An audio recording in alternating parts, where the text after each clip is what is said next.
which were in the king's gate, said unto Mordecai, Transgresseth not the king's commandment? Now it came to pass, when they spake daily unto him, and he hearkened not unto them, that they told Haman, to see whether Mordecai's matters would stand, for he had told them that he was a Jew. See, first thing they're going to put out there, when they find out that you're not following the commandments of the nation, they're going to throw out there strictly, you're a Jew. That's the same thing they do to us today. They do the same thing to us. When they find out, when the word comes out that people are doing something outside of the norm, you know, the first thing they say, you know, he's black, right?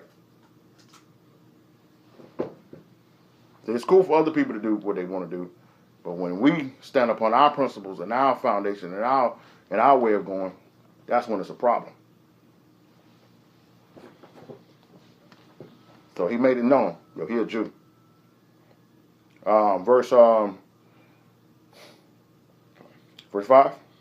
And when Haman saw that Mordecai bowed not, nor did him reverence, then was Haman full of wrath. So Haman is mad now because this guy won't bow to me. He won't honor me like everybody else is doing. So he's mad. Verse 6. And he thought scorn to lay hands on Mordecai alone, for they had shown him the people of Mordecai. Wherefore Haman sought to destroy all the Jews that were throughout the whole kingdom, and Ahasuerus, even the people of Mordecai. So, instead of just dealing with the one beef that he had with Mordecai, Haman said, you know what? I already got disdain for these people anyway. I got old beef that go back generations. You know what? I'm taking all the Jews out. I'm going to come up with a way to make sure all the Jews die. Verse 7. In the first month, that is the month of Nisan, in the 12th year of King Ahasuerus, they cast that is the lot before Haman, from day to day and from month to month, to the 12th month, that is the month of Adar. So that means that the word per means that they was casting a lot. It means that they was coming up to him, casting their desires and they wants upon him. Verse 8. And Haman said unto the king Ahasuerus, there is a certain people scattered abroad and dispersed among people in the province of thy kingdom, and their laws are diverse in all that people. Neither keep they the king's laws, therefore it is not for the king's profit to suffer them. You see that? And we taught you on lessons after lesson after lesson that the world and the Gentiles are always mad at us for following the law of the Most High. And anytime they want to be offended, anytime they want to have issue with us, that is the first thing that they go to, our law. Because they understand, when we follow the law, statutes, and commandments of the Most High, the things of the culture, the things of the norm, the things that everybody else is doing, we're not going to be a part of it. You understand? We're not, everybody else out there eating food that's unclean, we're not going to eat it. Everybody else worshiping the sun on the Sunday, we're not going to be doing that. Everybody else is living any kind of way, watching any kind of movies, listening to any kind of music. We're not going to do that because we follow the law of the Most High. And so anytime the Gentiles want to come and destroy us, that is the first thing they point out is our law. Don't take that as a coincidence, people. They know that that law that the Most High gave us, according to Psalms 147, verse 19 and 20, separates us from everybody else. So you need to stop fighting, following that law, and realize that that law belongs to you. As long as you ain't following it, they got you right where they want you. So he told the king, he said, listen, they following their laws. They ain't worried about what you're saying. They doing something they totally different than everybody else that's in your kingdom. So there's no need for you to even allow these people to remain. They ain't serving you. They ain't honoring you. They're honoring their God. Verse 9. If it please the king, let it be written that they may be destroyed, and I will pay 10,000 talents of silver to the hands of those that have the charge of the business to bring it to the king's treasuries. So he said, listen, I will pay money out of my own pocket for you to send these soldiers out and go to every province and kill all the Jews. And then you can take everything that they own, all of their money, all their gold, all their homes and everything, and you can put it in, and you can take their money and their stuff and put it in your own pot. Kind of sound like what's going on today, right? With the NFL, with the NBA. Hey, we'll go through the neighborhoods and gas these kids up and get them to believe in a dream.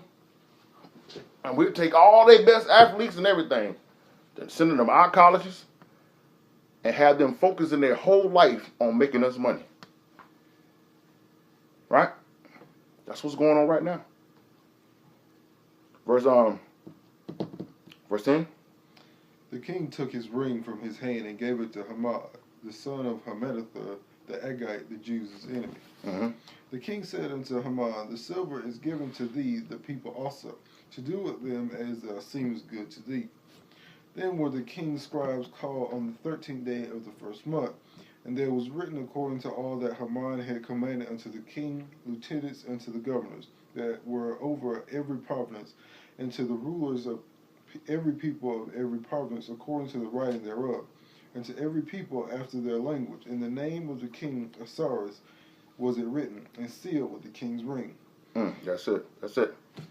So now we see that this decree has been set out over all the provinces to allow the people of Israel, all the Jews, to be killed by the acts of Haman. That's what was going on. That's what Haman was trying to do. Now let's go over to chapter 4. Let's see what happened. Now, when you get to chapter 4, let's read the first verse there, and then I can explain to you what happened in the rest of chapter 3. When Mordecai perceived all that was done, Mordecai rent his clothes and put sackcloth with ashes, and went out into the midst of the city and cried with a loud and bitter cry. Okay, so where you at? What verse did you read? You said 4, right? No, read verse 13. Verse 13. Oh. Then Mordecai commanded to answer Esther, Think not thyself that thou shalt escape in the king's house more than all the Jews. For if thou altogether holdest thy peace at this time, then shall their enlargement and deliverance arise to the Jews from another place. But thou and thy father's house shall be destroyed, and who knoweth whether thou art come to the kingdom for such a time as this? Now, so what happened was, this went out. Remember I told you this decree went out over all the provinces. And now this decree has been set for a particular day, that on this certain day, when this day comes, every Jew that's in the provinces all over this kingdom would be killed. So Mordecai comes to Esther and says, listen, we need you to step up here.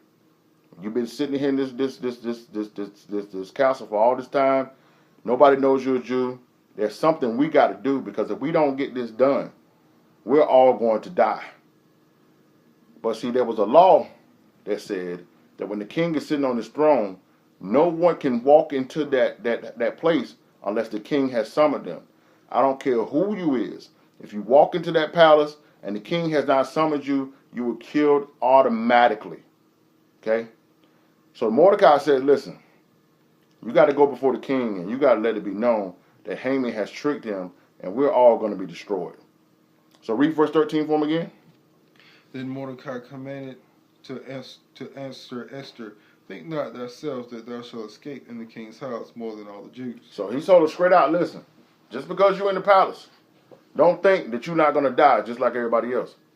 And I want to put this out here to our people right now, to some of you that may got money, some of that you may be a little bit more well off than others. See, this is what has happened with the civil rights movement and this education and this capitalism mindset that has taken place in our communities. That some people got money and they feel like because they got money, they're better off than everybody else, and they're not going to suffer and die like everybody else is. So you can just keep on living as a great African American and great American and just go on to get along. But what I'm trying to get you to understand right now is the same way that was going on in the time of Esther, it's going to be happening in our time. That sooner or later, it's going to be coming that anybody that's an Israelite will you'll be public enemy number one. Whether you got cash or you don't. Whether you go to a church or you don't. And unless you fully walking in who you are and understanding who you are, we start coming back to as a community, more so as a nation, you're going to be in trouble. So he told her right out, don't think because you're in the palace that that's going to save you from dying along with this decree. Verse 14. For if thou altogether holdest thy peace at this time, then shall there enlargement and deliverance arise to the Jews from another place. So the Most High, listen, if you don't say nothing and you don't step up, the Most High, he'll deliver us from somebody else. He ain't going to let us all perish. But what's going to happen? But thou and thy father's house shall be destroyed, and who knows whether thou art come to the kingdom for such a time as this. Such a time as this. And some of you sometimes, and I know because I've said it to myself, in myself as well. Some of you some of you sometimes feel like, why do you have to be born in a time such as this with everything that's going on? Some of you feel like, why do you got to be placed in a family such as you have? Some of you feel like, why you got to live in the community that such as you are? Some of you feel like, why you been put on this job that you own? But the truth of the matter is, you got to realize that a lot of you are in a place where you are because the Most High wanted you to be there. And he's going to use you as a light. He's going to use you as salt. He's going to use you as a vessel to bring the truth to the world. Because they're going to, not so much because they're going to hear you say it, they're going to see you live it. You feel me? They're going to see you live it.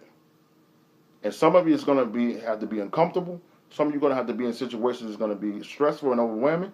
Some of you are going to have to be in a situation where even your life might be in danger for the sake of the gospel. But read that last part for him. Such a time as this. But, and who knoweth whether thou art come to this kingdom for such a time as this? That's right. Verse 15. Then Esther bade them to return Mordecai this answer. Go gather together all the Jews that are present in Shushan, and fast ye for me, and neither eat nor drink 3 days, night or day. I also and my maidens will fast likewise, and so will I go into the kingdom, which is not according to the law, and if I perish, I perish. So Mordecai went his way, and did according to all that Esther had commanded him. So Esther told him, said, listen, man, listen, it is what it is.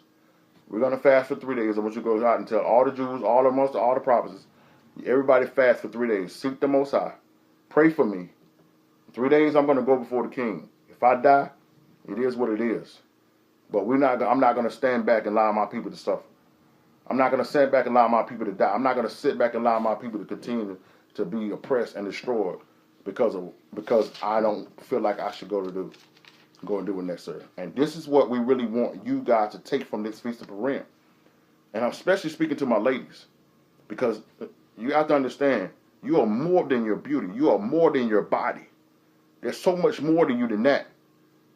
Esther was a beautiful woman, but her courage and her willingness to stay with the Most High is what got her favor with the king to save her people. It wasn't her beauty that did that. So I'm telling you right now, I know the world is celebrating you because you're fine. It's celebrating you because of your body. They're celebrating you because of your game and all that. But you need to be so much more than that. You are so much more than that. You understand? So it's time for you to wake up to who you are and be the true daughters of Zion that the Most High has called you to be. Because we need you. Our men need you to come home. Put some clothes on. Wrap your head. You understand? And be the daughters of Zion that the Most High has called you to be. Now, let's go over to chapter 9. Now, from chapter 4 to chapter 9, this is what has happened. Go back and read this in your own time.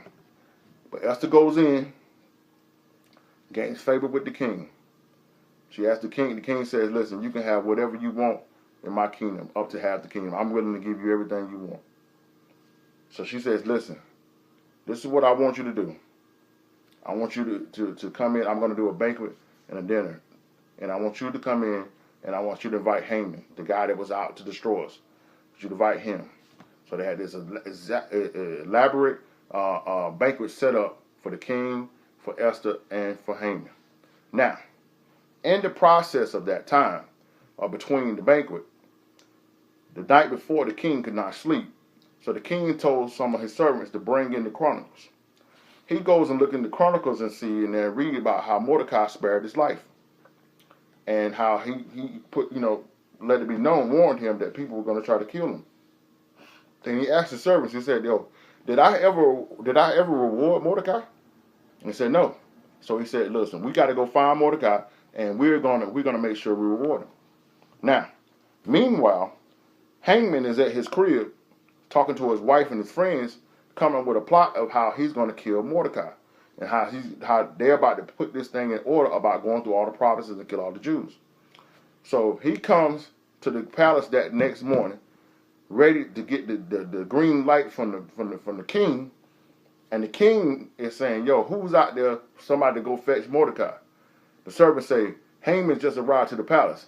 He said, "Okay, I'm gonna send Haman to go celebrate Mordecai." So Haman comes into the king, and it's like the king says, "Hey, what should I do for a servant who has done great for me, who has honored me?" And Haman, thinking that he's talking about him, starts saying, "You should give him the best robes, and you should give him gold, and you should give him rings and gold and treasures, and you should allow him to go from province to province and be celebrated." So he said, "You know what? That's a good idea. I need you to go fetch Mordecai and take him all over the provinces." So the guy that he came to kill, to get the green light to kill, he had to go take through all the provinces and be celebrated. Mordecai ends up getting promoted over him. Now, they go to the banquet the next day. The queen says, "Let it be known to the king, I am a Jew, and you have set out a decree to kill me." So he said, "What? How did this be done?" And she says, "Because of Haman." The king looks at Haman and is about to kill him, and he walks out. So Haman's in there begging for the queen's life. The queen sits up on the bed, and the Haman comes in and is laying across the bed trying to talk to the queen. The king walks in and sees Haman laying on the queen's bed and said, "Oh, so not only are you wanting to kill my wife, but you want to take her as yours?" So he takes the same contraption that he designed to kill the Jews with, was a hanging post, and takes it and hangs him on it. He takes his wife and he hangs them on it. Takes all of his sons and hangs them on it as well. Then Mordecai comes in days later and explains to the king, said, "Listen, the decree has went out. We need to do something to reverse this." So what the king does, he sets a new decree that said all of the people of Mordecai shall not be destroyed or punished. And they have the right now to defend themselves. And anybody that touches them have to deal with me. So now no one could touch the Israelites, but the Israelites could revenge all of their enemies. So all over the provinces, all over the world, the Israelites have the green light to go take out all of their enemies, and none of the enemies could come to them. And the Bible also says that during this time that many of the Gentiles converted to following their laws because they were afraid. So the Most High, when you stay with him, no matter what the enemy is plotting against you, will always take care of his children when you stay with the Most High. Now, after all that has happened, now we're going to show you exactly how Purim was established as a feast. Now, Esther the 9th chapter, let's look at verse 20 there. And Mordecai wrote these things and sent letters unto all the Jews that were in the provinces of the king of Cyrus, both nigh and far, to establish this among them, that they should keep the 14th day of the month of Adar and the 15th day of the same year. Now, so what happened was, some of the provinces were bigger than others, right? So in certain provinces, there was only a small amount of Jews over here. So they only took one day to redeem themselves. Where it was other places that were larger, they needed 2 days. So some of them took the 14th day and the 15th day, taking out all their enemies. When certain ones only took the first day. So Mordecai said, okay, since they spent the 14th and the 15th day redeeming themselves, we're going to make these 2 days, the 14th and the 15th day of the month of Adar, to be the celebration and the feast. Verse 22. As the days wherein the Jews rested from their enemies, and the month which was turned unto them from sorrow to joy, from mourning unto a good day, that they should make them days of feasting and joy, and sending portions one to another and gifts to the poor. So they told them now, since now we done spent these 2 days now And when we was in a situation, when we was in sorrow, thought we was about to die, and now that has went to joy, we're going to spend these 2 days now giving each other presents and sending gifts to the poor. See, this right here was in effect long before Christmas was. Notice how at Christmas time, how they send gifts to each other and try to go out and volunteer for the poor. Who you think they got it from? Us. You understand? They got that from us. This was something being done in the time of Esther. That they would give gifts to each other and they would go out, feed the poor, volunteer for the poor, and make sure the poor had things. The same thing that Americans do during Christmas time. They got it from us. Okay? But this was a feast given by the Most High.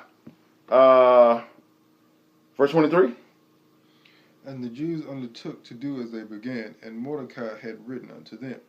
Because Haman the son of Hammedatha, the Agagite, the enemy of the Jews, had devised against the Jews to destroy them, and had to cast pur, that is, the lot, to consume them and to destroy them. But when Esther came before the king, and he commanded by letters that his wicked device, which he devised against the Jews, should return upon his own head, and that he and his sons should be hanged from the gallows. Wherefore they call these days Purim, after the name of Pur. Therefore all the words of this letter and that which they had seen concerning this matter, and which had come unto them, the Jews ordained and took upon them and upon their seed and upon all that has joined themselves unto them, so as it should not fail, that they would keep these 2 days according to their writing and according to their appointed time every year. And that these days should be remembered and kept throughout every generation, every family, every province, and every city, that these days of Purim should not fail from among the Jews, nor memorial of them that perish from their seed. You see that? So that means we are Israelites. We are descendants of these Jews. Therefore, we are supposed to keep the feast of Purim. Now, so when is the feast of Purim? It is called during sundown, February 20th, to sundown, February 22nd. Those 2 days. It's one of the few feasts that actually take place during the week, during the actual week, instead on the Sabbath. But because this is a feast, these days are Sabbaths. Now I know it's going to be difficult for any of you guys to get off work those days and not do work. So the Most High, you're under grace. So don't act like that's going to be held against you. But this is the time for you to celebrate your family, come together and eat, give your family gifts, and do something for the poor. The same way the Gentiles and the people in the world do Christmas. The Most High called our people to celebrate the Feast of Purim. So those dates again are sundown, February the 20th, to sundown, February the 22nd. Those are the Feast of Purim. During those 2 days, give gifts to your family, do something for the poor, and the Most High will bless you. And you will be keeping a holy feast and not a pagan holiday. Okay? So, we'd like to thank each and every one of you for joining us today. We know this was a long today, but we missed last week, so we wanted to double up and give you that information. We supposed to have taught on Purim last week, but Purim is coming right around the corner, and we wanted to make sure that everybody had the proper information to know exactly what it is that you're celebrating. The enemy came against our people to destroy us, but the Most High, as he always has done and how he always will, deliver our people. So when you keep the feast of the Most High, you're celebrating the real thing. You're not just coming up with something, manufacturing something. This is really celebrating God. This is really celebrating Yeshua. This is really celebrating the Bible. You understand? So, it's very important that you do this, because when you do it, you're not just not doing something that don't mean anything. You're doing something that honors the Most High God. And for those who came on late with us, we pray that you go back and watch this video in its entirety, and you will see exactly what we're talking about when we say versus keeping the feast of the Most High versus keeping the pagan holidays of Christianity.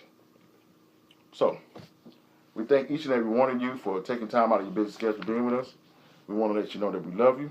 If anyone needs have any questions or need any further clarification, don't ever hesitate to write us. We appreciate your time today. We hope that you enjoy the rest of your Sabbath. And we look forward to fellowshipping with you next Sabbath as we go forth in the truth of the awakening of our people, the so-called black man, the so-called African-American man, that you're not black, that you're not an African-American, that you are from the tribe of Judah, from the nation of Israel. All praise, all glory, all honor belongs to Ahayah Hashem Yeshaya, where we walk. And for those who are not familiar with the Hebrew, that is all praise to the Most High, in the name of Christ and the Holy Spirit. In English, it is Rise Israel. To all my Hebrews out there, Kwam, Yasharallah.